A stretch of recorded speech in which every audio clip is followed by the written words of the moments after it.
다 함께 성경 봉독하도록 하겠습니다. 오늘 우리에게 주시는 말씀은 창세기 39장 21절로부터 23절까지 말씀입니다. 창세기 39장 21절로부터 23절까지 말씀입니다. 37장이 아니라 39장입니다.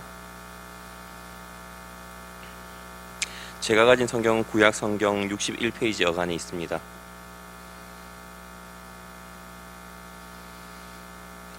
다 찾으신 줄 알고 합독해서 읽도록 하겠습니다. 시작.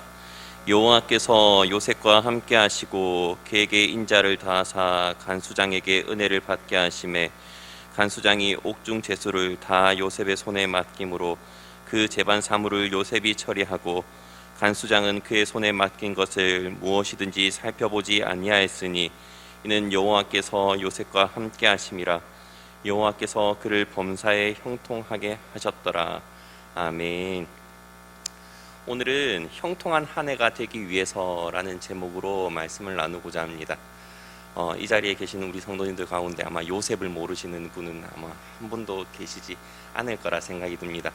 근데 이 요셉이라는 사람을 보면 뭐가 제일 먼저 떠오르는가라고 질문을 던져보면 대부분은 두 가지를 많이 떠올리십니다. 그게 뭐냐 하면 꿈꾸는 자 요셉이라는 이미지가 첫 번째 이미지고, 요셉에 대해서 두 번째 이미지는 바로 형통한 자라는 그 이미지가 바로 그 두 번째 이미지라는 것입니다. 그런데 이 꿈꾸는 자의 요셉보다 두 번째 형통한 자로서의 요셉에 대해서 오늘 본문을 통해서 한번 더 살펴보고자 하는데요. 우리 성도님들 형통에 대해서 싫어하시는 분들 계십니까? 아마 아무도 안 계실 겁니다. 저는 형통이란 단어를 생각하면 어떤 게 제일 먼저 생각이 나냐면 이후에 부를 찬송가 384장에 나의 갈 길 다가도록이라는 찬양이 생각이 납니다. 왜냐하면 맨 마지막 부분에, 후렴 부분에 무슨 일을 만나든지 만사형통하리라, 무슨 일을 만나든지 만사형통하리라 라는 그 문구 때문에 이 형통이라는 단어만 생각하면 바로 그 찬송가가 생각이 난다는 것입니다. 그런데 오늘 이 시간 우리 성도님들과 함께 나누고자 하는 그 이 형통이라는 단어가 과연 만사형통을 말하는 것일까라는 질문을 던져보고요. 그리고 성도님들과 함께 그럼 과연 성경에서 말하는 형통이라는 개념이 어떤 개념인가에 대해서 함께 나누고자 하는 것입니다. 형통이란 단어를 라이프 성경 사전이라고 기독교에서 보는 사전이 있습니다. 그 사전에서는 뭐라고 정의하고 있냐면 모든 일이 뜻한 바와 같이 잘 되는 것을 바로 이 형통에 대해서 정의를 하고 있습니다. 그리고 두 번째로는 형통은 하나님과 계약의 대상인 이스라엘이 언약을 지킬 때 약속된 축복을 가리킨다라고 그 두 번째로 정의를 하고 있는데요. 교회 용어 사전에서도 이 형통이란 단어를 비슷하게 정의를 하고 있습니다. 그렇다면 교회의 사전이 아닌, 기독교 용어 사전이 아닌 일반 국어 사전에서는 이 형통이란 단어를 뭐라고 정의를 하고 있냐면 모든 일이 뜻과 같이 잘 되어 감이라고 정의를 하고 있다는 것입니다. 여기서 저는 한번 살펴보고 싶은 것이 모든 것이 뜻과 같이 잘 되어 감인데, 여기서 뜻이 과연 성경에서 말하는 뜻은 하나님의 뜻이 아닐까 싶은 겁니다. 그렇기 때문에 성경에서 말하는 형통은 모든 일이 하나님이 계획하신 뜻대로 잘 되어 가는 것을 형통이라 말한다고 이미 결론을 내리고 한번 시작을 해보도록 하겠습니다. 이 성경에서 이 형통이란 단어는 총 68회가 사용됩니다.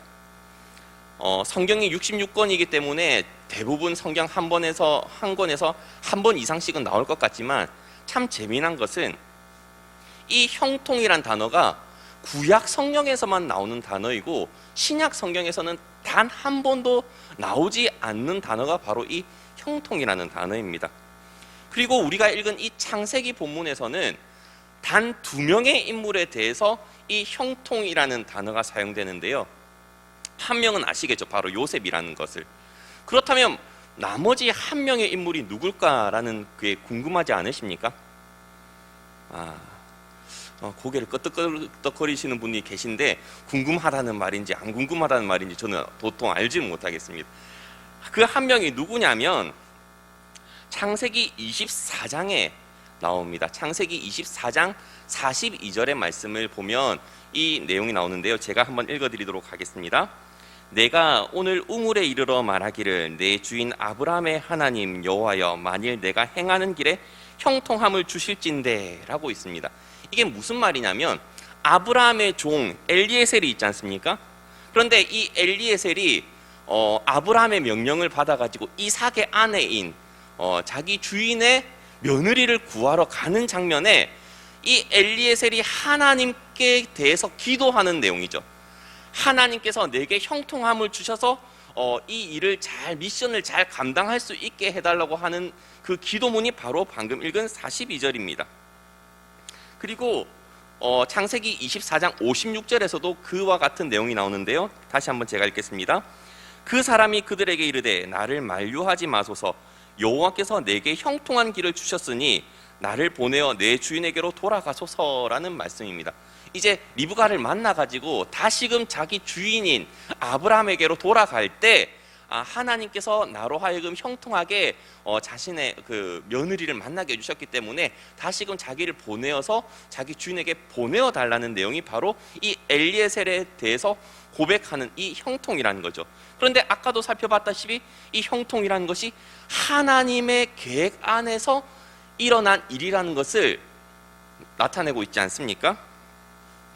그리고 오늘 본문을 보면 또 드디어 이제 요셉에 대해서 이 형통에 대한 이야기가 나누어진다는 것을 알 수 있습니다. 39장 2절과 3절에 이 형통에 대해서 나오고 있는데요. 39장 2절, 3절을 제가 읽어드리도록 하겠습니다. 여호와께서 요셉과 함께 하심으로 그가 형통한 자가 되어 그의 주인 애굽 사람의 집에 있으니 그의 주인이 여호와께서 그와 함께 하심을 보며 또 여호와께서 그의 범사에 형통하게 하심을 보았더라라는 말씀입니다. 무슨 말이냐면 요셉이 형들로부터 팔려나가지 않습니까? 그래가지고 애굽 땅에 왔는데 애굽 땅에 왔을 때 보디발의 집에 팔려나가죠. 근데 보디발의 집에 팔려나가게 했을 때도 하나님께서 그의 범사에 형통케 하심을 보았더라라는 것입니다. 이것이 세상이 주는 성공이 아니라 이 범사에 하나님의 뜻대로 모든 것들을 이루어 가셨기 때문에 성경은 형통하게 하셨더라라고 표현을 하고 있는 것이라는 것이죠. 하나님께서 그의 뜻대로 인도하고 있는 것이 아니라면 성경은 형통이라는 것을 이야기하지 않았을 것입니다. 그렇다면 왜 하나님께서는 요셉을 이렇게 보디발의 집에 팔려나가게 하고 또한 모든 것들을 형통하게 하셨나라는 그 질문을 던져볼 수 있지 않겠습니까? 그 이유는 창세기 15장에 그 해답이 나옵니다. 창세기 15장 13절부터 16절에서는 어떤 내용이 나오냐면 하나님과 아브라함이 맺은 약속에 대한 말씀이 나옵니다. 그 내용이 제가 한번 천천히 읽어드리도록 하겠습니다. 창세기 15장 13절에서부터 16절까지 말씀입니다. 여호와께서 아브라함에게 이르시되 너는 반드시 알라 내 자손이 이방에서 객이 되어 그들을 섬기겠고 그들은 400년 동안 내 자손을 괴롭히리니 그들이 너를 섬기는 나라를 내가 징벌할지며 그 후에 내 자손이 큰 재물을 이끌고 나오리라. 너는 장수하다가 평안히 조상에게로 돌아가 장사될 것이요 내 자손은 4대 만에 이 땅으로 돌아오리니 이는 아모리 족속의 제약이 아직 가득 차지 아니함이니라 하시더니 라는 말씀이죠. 무슨 말이냐면 하나님께서 아브라함에게 약속을 하실 때 네 자손 가운데 이방에서 객이 되어야 되는 일이 있을 것이다. 그리고 그 이방에서 객이 된 이후에 4대 만에 다시금 하나님께서 가나안 땅으로 다시 불러들이실 것이다 라는 약속이 있죠. 그렇다면 하나님께서는 그 신실하신 그 계획을 이루어 가시기 위해서는 아브라함의 자손이 이방에 가야 되는 것입니까? 가지 않아야 되는 것입니까? 당연히 가야 하나님의 그 계획하신 뜻대로 인도되어 가는 것 아니겠습니까? 그러기 위해서 하나님께서는 요셉이라는 인물을 택하시고 하나님의 뜻대로 인도하기 위해서 이미 하나님의 뜻대로 이루어 가시기 위해서 애굽으로 먼저 보내셨다고 그렇게 고백을 하고, 요셉도 자기를 보낸 이가 형님들이 아니라 하나님이라고 나중에 그렇게 고백을 하지 않습니까? 그리고 오늘 본문을 보면 간수장, 그 보디발의 아내로부터 온갖 음해를 당하고 또한 또 하지도 않은 일 때문에 이렇게 감옥에 갇히는데, 그곳에서도 하나님께서는 간수장에게 은혜를 입게 하셨는데 또 뭐라고 하냐면 오늘 본문에서는 형통하게 하셨더라라고 고백을 하지 않습니까? 왜 그곳에서도 형통하게 하셨냐면 이제 그곳에서 앞으로 총리가 되어서 배워야 될 것들을 배우게 하시고, 나중에 만나야 할 사람을 또 만나게 하시고, 또한 꿈을 해석해야 되는 일을 해야 되기 때문에 그 모든 일들을 이루어 가기 때문에 형통하게 하셨다라고 성경은 그렇게 고백을 하고 있는 것입니다. 만약에 성경에서 말하는 형통이 세상이 주는 물질의 복 아니면 명예, 권력이라고 하면 이런 일들은 아마 있을 수가 없을 것입니다. 그렇다면 성경을 찾아봤을 때 요셉의 이야기만 그럴까요? 그렇지 않습니다. 성경을 찾아보면 이 형통이란 단어는 다 모든 것이 하나님의 뜻대로 인도하시는 상황 가운데 많이 쓰여지는 것을 우리는 알 수 있습니다. 제일 먼저 여호수아서 1장 7절과 8절의 말씀을 살펴보겠습니다. 여호수아 1장 7절과 8절의 말씀, 아마 우리 성도님들 가운데 암송하시는 분들도 참 많을 거라 생각되는데요. 제가 한번 천천히 읽어드리도록 하겠습니다. 여호수아 1장 7절 8절입니다.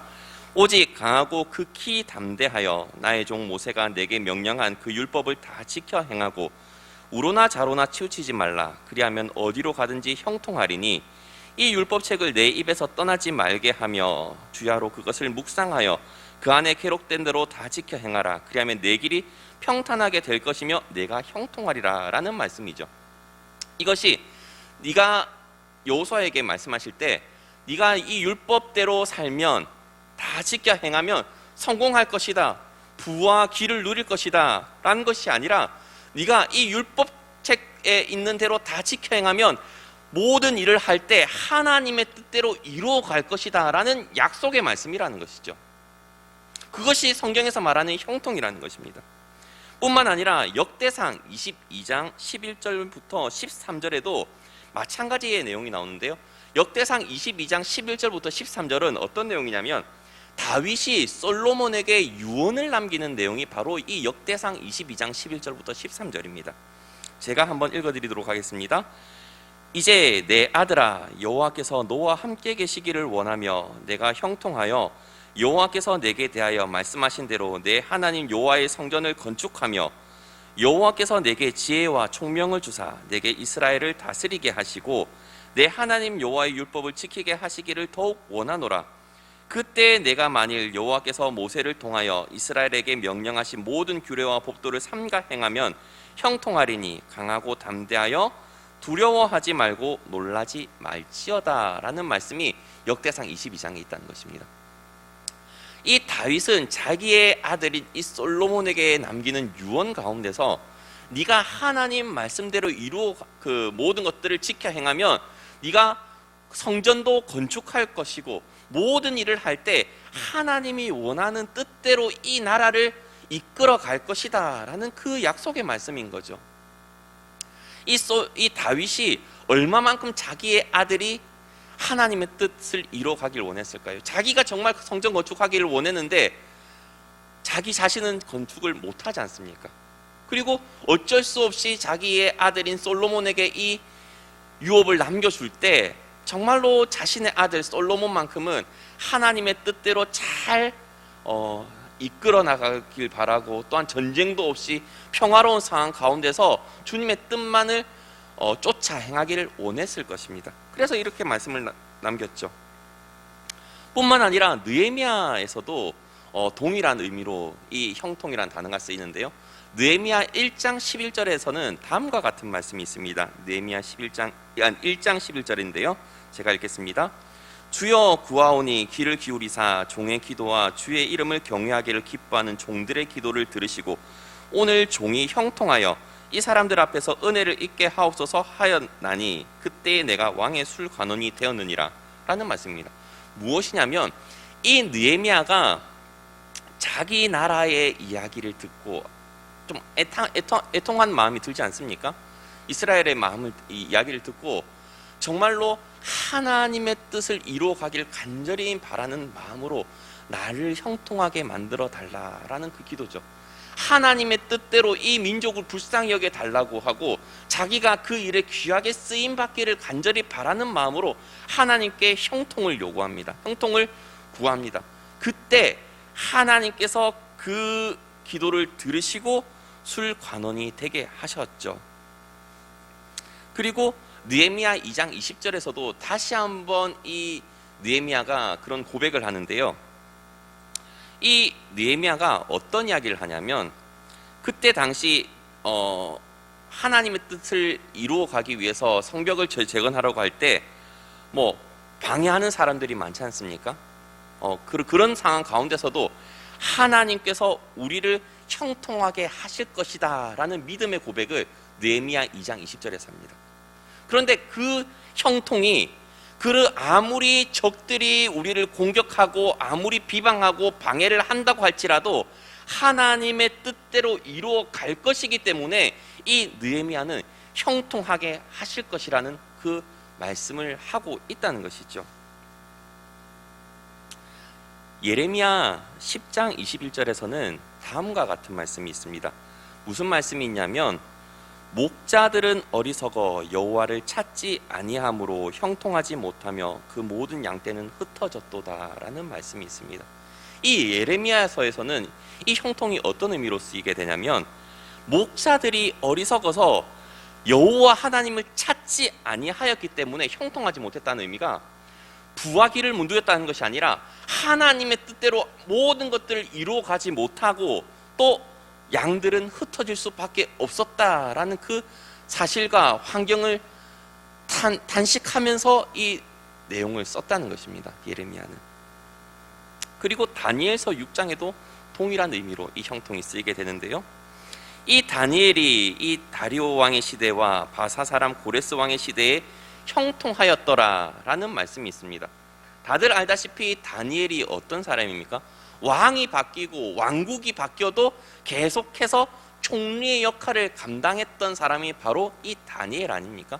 그런데 그렇게 왕국이 바뀌고 또한 왕이 바뀌어도 총리가 된 것이 형통한 게 아니라 그렇게 총리를 해가지고 바벨론의 시대 때 이스라엘 백성들이 예루살렘으로 돌아갈 수 있는 그 기초를 마련해 줄 수 있는 그 역할 가운데 자신이 한 역할을 감당하기 때문에 하나님께서는 이 다니엘을 보고 형통하게 하셨다라고 그렇게 소개를 하고 있다는 것입니다. 모든 일을 하나님의 뜻대로 이루어가는 그 역할을 감당했기 때문에 하나님께서는 다니엘에게도 형통하게 하셨다라고 이야기를 하고 있는 거죠. 이렇게 우리는 형통이라는 것을 세상이 주는 물질과 그리고 아니면 그 명예나 부와 기보다는 우리가 교회에 나와서 하나님 우리로 하여금 형통하게 해달라고 기도할 때는 하나님 나로 하여금 하나님의 뜻대로 이루어갈 수 있는 은혜를 베풀어 달라고 그렇게 구약의 인물과 또 같이 그렇게 나를 통해서 주님의 일을 해 나갈 수 있도록 은혜를 부어 달라고 그렇게 형통하게 해달라고 우리는 기도해야 될 것이라고 생각이 듭니다. 그렇다면 우리는 한번 생각을 해볼 필요가 있습니다. 과연 그렇다면 요셉은 어땠길래 하나님 앞에 그렇게 귀하게 쓰임 받을 수 있었을까? 어떻게 형통한 자가 되었을까라는 그런 질문을 던져볼 수 있지 않겠습니까? 하나님은 이 요셉으로 하여금 형통한 자가 되게 할 수 있었던 이유는 요셉의 삶이 그랬기 때문입니다.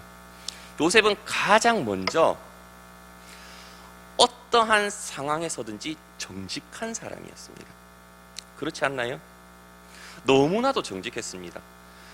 자신이 포로로 끌려갔을 때, 애굽에 포로로 끌려왔을 때 보디발의 집에 있었을 때도 너무나도 정직했기 때문에 그 보디발이 자신의 모든 것을 요셉에게 맡길 수 있지 않겠습니까? 정직하지 않은 사람에게 자신의 모든 것을 맡길 수 있는 사람이 누가 있겠습니까? 말만 하면 거짓말하는 사람에게, 말만 하면 속이려고 하는 사람에게 모든 것을 맡길 수 있는 사람이 있을까요? 없죠. 당연히 정직한 사람에게 모든 것을 맡기는 것입니다. 그렇기 때문에 요셉은 정직한 사람이었고, 또한 감옥에 가서도 정직한 사람이었습니다. 그 사람이 떡 맡은 관원장, 술 맡은 관원장이 누구는 성공을 하고 복직할 거를 알고 누구는 죽을 거를 아는데도 그것을 당당하게 말할 수 있는 것은 그 마음 가운데 정직함이 있지 않고서는 말할 수 없습니다. 사흘 만에 당신이 죽을 거라는 걸 어떻게 말을 합니까? 싸움 나게요. 그렇지 않을까요? 물론 너무 정직해가지고 문제는 일어나긴 했습니다. 언제 가장 정직해가지고 문제가 일어났나요? 형에 대해서 고자질해가지고, 아버지한테 고자질해가지고 미움을 받지 않습니까? 그럴 만큼 너무 정직해서 문제가 있을지언정 이 요셉은 너무나도 정직한 삶을 살았다는 것입니다. 그리고 항상 하나님 앞에 죄를 짓지 않기 위해서 몸부림을 쳤던 인물이 바로 이 요셉입니다. 언제 그것이 나타나죠? 보디발의 아내가 자기를 유혹을 하지 않습니까? 자기를 유혹을 할 때 이 요셉이 어떻게 유혹으로부터 벗어나나요? 젊은 혈기를 어떻게 억누르나요? 내가 어떻게 하나님 앞에서 이런 범죄를 할 수 있으리오라고 하면서 도망가지 않나요? 우리는 한 해를 살아가면서 하나님의 뜻대로 이 모든 것들을 이루어가기 위해서 다짐해야 될 것들이 있습니다. 하나님, 제가 부족하지만 하나님의 뜻대로 귀하게 저를 사용해 주시옵소서 라고 기도해야 되고요. 그리고 또 기도해야 되는 것은 하나님, 제가 하나님의 뜻대로 살아가기 위해서, 또한 하나님의 뜻을 이루기 위해서 참 많이 부족합니다. 그러나 하나님, 저 역시도 요셉처럼 정직하게 살아갈 수 있도록 은혜 베풀어 주시고, 또한 요셉처럼 정말로 죄 짓지 않기 위해서 몸부림치면서 살아갈 수 있도록 은혜 베풀어 달라고. 우리가 그릇이 안 되는데 어떻게 하나님께서 쓰시겠습니까? 어떻게 우리가 준비가 안 되어 있는데 하나님께서는 우리를 들어서 사용하시겠습니까? 우리의 입에서 나오는 것은 거짓과 악독이고 속이는 것이고 비방이고 질투고, 그런데 어떻게 하나님께서는 우리로 하여금 사랑의 사도로 쓰실 수 있으실까요? 먼저 우리가 준비가 되어야죠. 그래야 하나님께서는 우리로 하여금 하나님의 뜻대로 이루어가는 형통의 복을 누리게 하실 줄 믿습니다. 저는 우리 성동교회 성도님들이 그런 요셉과 같은 인물, 다니엘과 같은 인물, 엘리에셀과 같은 인물이 되었으면 좋겠습니다. 엘리에셀은 비록 자신이 종이었지만 자신의 주인인 아브라함이 믿는 하나님을 믿지 않습니까? 그래서 자기가 출발할 때도 여호와께서 형통하게 해서 나를 형통하게 만들어 달라고 해가지고 순적하게 주인의 며느리를 만나게 해달라고 간절히 기도하지 않습니까? 충성된 마음 없이는 절대 부족한 것입니다. 요셉도 충성된 인물 아닙니까? 그만큼 충성된 사람이 누가 있습니까? 충성되지 않은 사람을 누가 쓰겠습니까? 보디발도 그렇고 간수장도 그렇고요. 무슨 일을 맡겨놨을 때 안심할 수 있는 그런 사람을 들어서 사용하지 않겠습니까? 우리 성도님들도 마찬가지죠. 하나를 맡기면 하나가 삐끗할지 걱정이 되는 게 아니라 하나를 맡겨놓으면 열이 안심이 되는 그런 성도님들이 되셔야 하나님께서도 마음껏 안심하고 쓰시지 않겠습니까? 저만 그렇게 생각을 하나요? 저는 형통한 한 해가 되기 위해서 우리 모든 성도님들이 그렇게 기도하셨으면 좋겠습니다. 하나님, 올해는 그냥 단순히 하나님이 주시는 그냥 복을 달라고 그렇게만 기도하지 않겠습니다. 내가 복받을 그릇이 될 수 있도록 요셉처럼 정직하게 살아갈 수 있도록 은혜 베풀어 주시고, 죄짓지 않기 위해서 몸부림치면서 살아갈 수 있도록 은혜 베풀어 주시고, 하나님 앞에서 사람 앞에서 충성되게 살아갈 수 있도록 은혜 베풀어 주셔서 저도 요셉과 같이 그렇게 형통한 자가 될 수 있도록 은혜 베풀어 달라고 그렇게 기도하시는 한 해가 되셨으면 좋겠습니다. 그리고 저도 그렇게 몸부림치면서 하나님 앞에 기도하면서 나아가려고 합니다. 다 함께 말씀을 생각하면서 제가 기도하도록 하겠습니다.